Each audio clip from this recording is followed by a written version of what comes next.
हमारी पार्टी से कुछ नेता निकलकर बीजेपी में चले गए।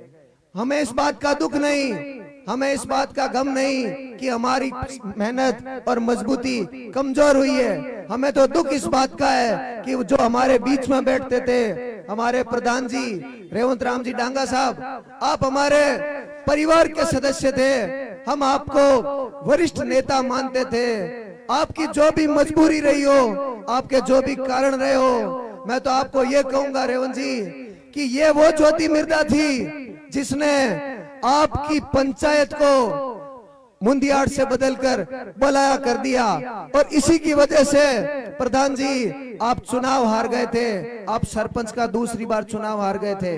और ये वही हनुमान जी बेनीवाल थे जिन्होंने 2 बार चुनाव हारे हुए पार्टी के वरिष्ठ सदस्य रेवंत राम जी डांगा को विश्वास जताया और उनको पंचायत समिति से लेकर प्रधान तक चुना। ये हमारी पार्टी में आपका मान सम्मान था। आपको वहां पर मान सम्मान अगर मिले तो हमारी शुभकामनाएं, लेकिन हमें पता है वहां तो टिकट बाहर से लेकर आते हैं, हरियाणा से लेकर आते हैं, दिल्ली से लेकर आते हैं, वहां आपको मान सम्मान नहीं मिलेगा। हमारा दिल दुखता आप जैसे लोगों के लिए जब आप चले जाते हो। आप हमारे साथ थे, अब वहां देख लेंगे आपको कितना मान सम्मान मिलता है। हमारे पूर्व प्रधान जगदीश जी भी हमारी पार्टी के सहयोग से जीते और चले गए। फर्क इनसे कुछ नहीं पड़ता, क्योंकि हमारा खियूसर जो इलाका है वहां का प्रत्येक आदमी हनुमान जी बेनीवाल से सीधा जुड़ाव रखता है। वहां पर कोई बीच में आदमी नहीं, कोई बिचौलिया नहीं, कोई दलाल नहीं, कोई भी बीच में गेट पर आपको खड़ा नहीं मिलता है। उनका घर नागौर में, उनका परिवार नागौर में, बच्चे यहाँ रहते हैं, यहीं स्कूल में पढ़ते हैं, आपके बीच में रहता है। अभी नागौर के अंदर बीजेपी ने हरियाणा की एक नेता जो कहती है अपने आप को बाबारी पोती नागौर की ज्योति, दोनों बात गलत। बाबारी पोती अगर थे भणर वोट मांगो मैडम जी, तो बाबा का करियोड़ा काम बाबा ने वोट दे दिया, थे काम की करियो गोनी, थाने हटे मिले की गोनी।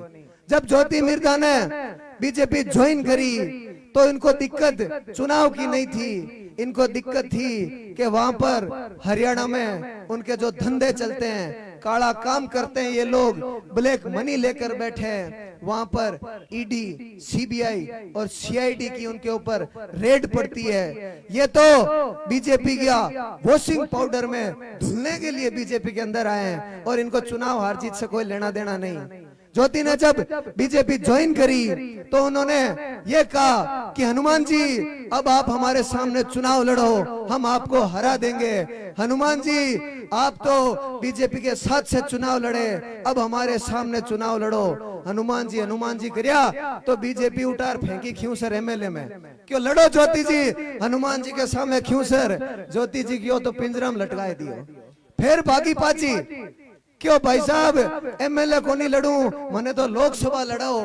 बीजेपी वालों ने कहा मैडम पहले एमएलए बन के बताओ, क्योंकि संसद में तो मोदी के नाम पे आपको वोट मिल जाएंगे, अगर आपके पास सामान है तो खियूसर जाओ, हनुमान बेनीवाल को हराओ। ज्योति पग पाचा दे दिया, क्यों आटे इस शहर के हम ही पार पड़ा को नहीं, दौड़ी गई, क्यों चुनाव लड़ूंगो नहीं। बीजेपी वालों ने कहा मैडम एमएलए नहीं बने तो लोकसभा का भी टिकट नहीं है, आप चाहे नागौर से चुनाव लड़ो, आपको नागौर से भी एमएलए बन के दिखाना पड़ेगा। लेकिन भाइयों स्थिति तो ये हो गई कि यहाँ पर ना तो बीजेपी का कार्यकर्ता उनसे संतुष्ट है, ना किसान कौम संतुष्ट है, ना जाट समाज संतुष्ट है, उनकी तो जमानत जब्त होनी तय हो गई नागौर के अंदर। ये स्थिति नागौर के अंदर बीजेपी और ज्योति मिर्धा की है। क्योंकि अभी हम देखते हैं 2 दिन पहले ज्योति मिर्धा आई, वो तो चुनाव के समय कुछ इस तरह से आते हैं जैसे कोई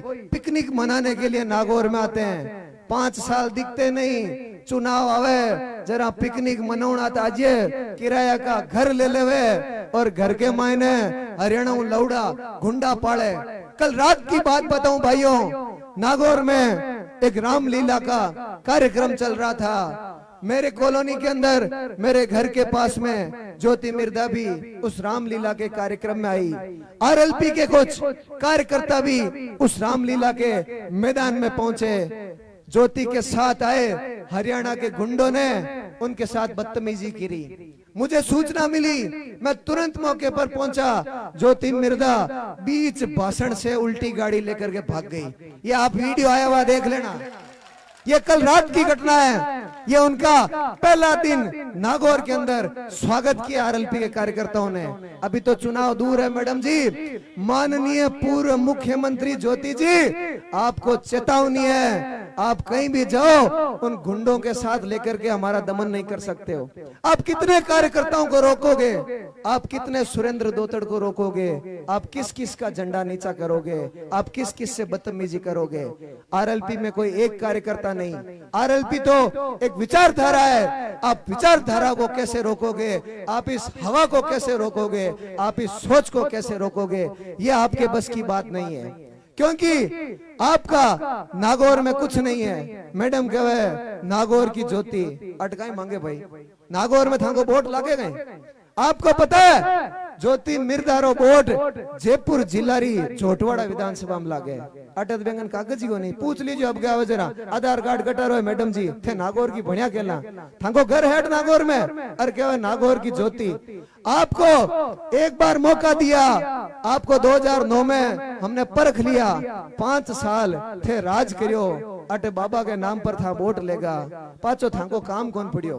काम क्यों कौन पड़ियो? क्योंकि थे लोग मदद कौन करी, जीतिया गायब होगा। मैडम जी विधानसभा लोकसभा रमायने 5 साल में जितने आपने मुद्दे उठाए ना, हमारे शेर राजस्थान हनुमान बेनीवाल ने 7 दिन में उससे ज्यादा मुद्दे उठाए।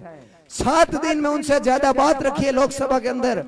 ये आपका ट्रैक रिकॉर्ड का है। आपने नागौर में कोई काम नहीं कराया, इसी वजह से आपको कोई पूछता नहीं। मैं कल ही का मैडम का कार्यक्रम देख रहा था। मैडम कल सबसे पहले अमरपुरा के अंदर आई, इनाड़ा गई, वीर तेजाजी के महाराज खरनाल गई। इनाड़ा गांव के लोगों ने मैडम से पूछा कि मैडम जी आज 6 महीना पहले मारा गांव रो लाल बहरमल इनाड़िया शहीद हुयो। आप उस समय कहाँ थे जब मेरे गांव का एक लाल एक्सपायर हो गया, जब शहीद हो गया?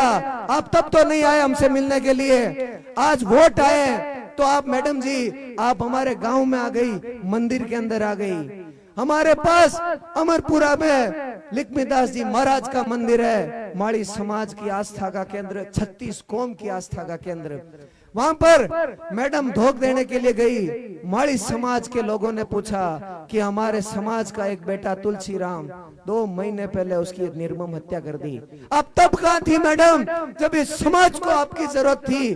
तब तो वोट नहीं थे। मैडम जी कहाँ से आए?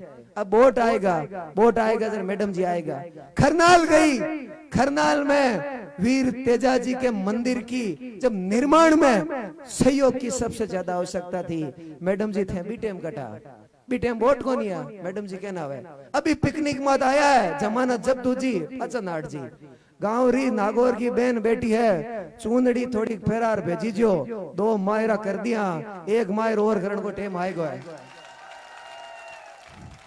वोट तो कटी काच में ही कोनी, पण मायरो भर तो भेजनो है, बहन बेटी है, ठीक दे भेजनी है। जमाना जब्त करो तो करो, पर की थोड़ा 5-10 हजार देर भेजी जो, क्योंकि नहीं तो जावेला और कहेला मारा गांव रा भाई भतीजा मामे भूंडी कल्डी करी। कांग्रेसों भी आई स्थिति है नागौर में। कांग्रेस से हरेंद्र जी मिर्धा चुनाव का टिकट लेकर आ रहे हैं। हरेंद्र जी मिर्धा तो ज्योति में आ गए, और मिर्धा खून ही अलग ही है। ये अपने आप ने जागीरदार समझे। इनको यह लगता है कि नागौर इनके बाप की जागीर है। थे बताओ है कहीं के बाप की जागीर?